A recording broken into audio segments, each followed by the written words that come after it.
ख्वाजा गरीब नवाज रहमतुल्लाह अलैह का एक दिलचस्प वाकया।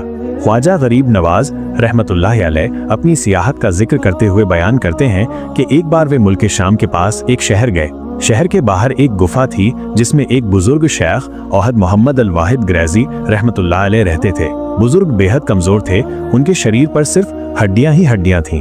ख्वाजा साहब जब उनके पास पहुंचे तो देखा कि बुजुर्ग नमाज पढ़ रहे हैं और उनके पास दो शेर खड़े हैं। डर के मारे ख्वाजा साहब पास जाने से हिचकिचा रहे थे। तभी बुजुर्ग की नजर उन पर पड़ी और उन्होंने कहा, डरो मत, आ जाओ। ख्वाजा साहब पास गए और सलाम करने के बाद बैठ गए। बुजुर्ग ने सबसे पहले कहा, जब तक तुम किसी चीज का इरादा नहीं करोगे वो भी तुम्हारा इरादा नहीं करेगी। जब तुम्हारे दिल में खुदा का डर होगा तो हर चीज तुमसे डरेगी।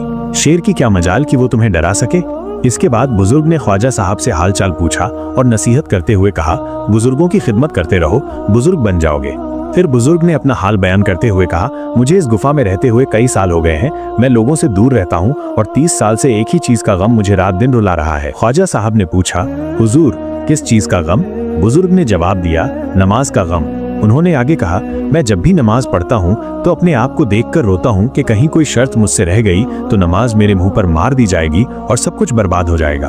बुजुर्ग ने नसीहत करते हुए कहा, अगर तुमने नमाज का हक अदा कर दिया तो वाकई बहुत बड़ा काम कर लिया, नहीं तो सिर्फ उम्र ही जाया की। मेरे बदन पर जो सिर्फ हड्डियां और चमड़ा नजर आ रहा है, इसका सबब यही गम है कि मुझे नहीं मालूम मैंने आज तक नमाज का हक अदा किया है या नहीं।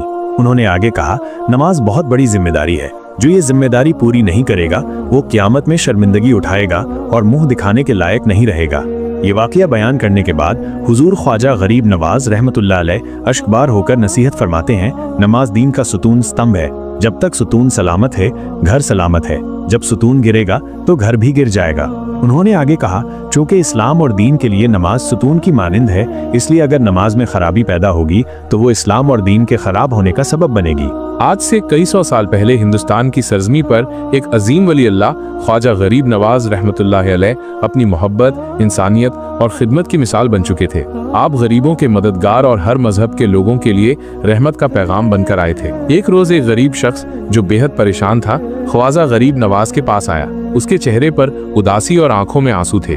उसने कहा, बाबा मैं बहुत परेशानी में हूँ, मेरे घर में रोटी तक नहीं है, बच्चे भूख से रो रहे हैं, क्या अल्लाह मेरी मदद नहीं करेगा? ख्वाजा गरीब नवाज रहमतुल्लाह अलैह मुस्कुराए और फरमाया, बेटा अल्लाह अपने बंदों की मदद जरूर करता है, बस अपने यकीन और सब्र को मजबूत करो, तुम्हारे ईमान का इम्तिहान है। फिर आपने उस गरीब को दुआ दी और फरमाया, जाओ घर जाकर अल्लाह से सच्चे दिल से दुआ करो और मेहनत करने में कमी मत लाना, अल्लाह की रहमत बहुत बड़ी है। वो गरीब शख्स अपने घर वापस चला गया। अगले दिन जब वो अपने दरवाजे के बाहर निकला तो उसने देखा कि उसके घर के सामने एक थैला पड़ा था जो ताज़ा रोटियों और खाने से भरा हुआ था। वो हैरानी में पड़ गया और अल्लाह का शुक्र अदा करते हुए दोबारा ख्वाजा गरीब नवाज रहमतुल्लाह अलैह के पास आया। ख्वाजा गरीब नवाज रहमतुल्लाह अलैह ने मुस्कुराते हुए फरमाया, बेटा अल्लाह की रहमत कभी रुकती नहीं। जब दुआ और यकीन सच्चा हो तो अल्लाह ऐसे ही अपने बंदों की मदद करता है। लेकिन याद रखना, हर मोहताज और ज़रूरतमंद की मदद करना अल्लाह को बहुत पसंद है। आज भी ख्वाजा गरीब नवाज रहमतुल्लाह अलैह का अजमेर शरीफ में मज़ार पाक हज़ारों लोगों के ईमान और मोहब्बत का मरकज़ है। अल्लाह हम सबको सब्र, यकीन और मोहब्बत से सरशार करे। अगर आपको ये किस्सा पसंद आया हो तो चैनल को ज़रूर सब्सक्राइब करें और ज़्यादा से ज़्यादा शेयर करें। अल्लाह हाफिज़।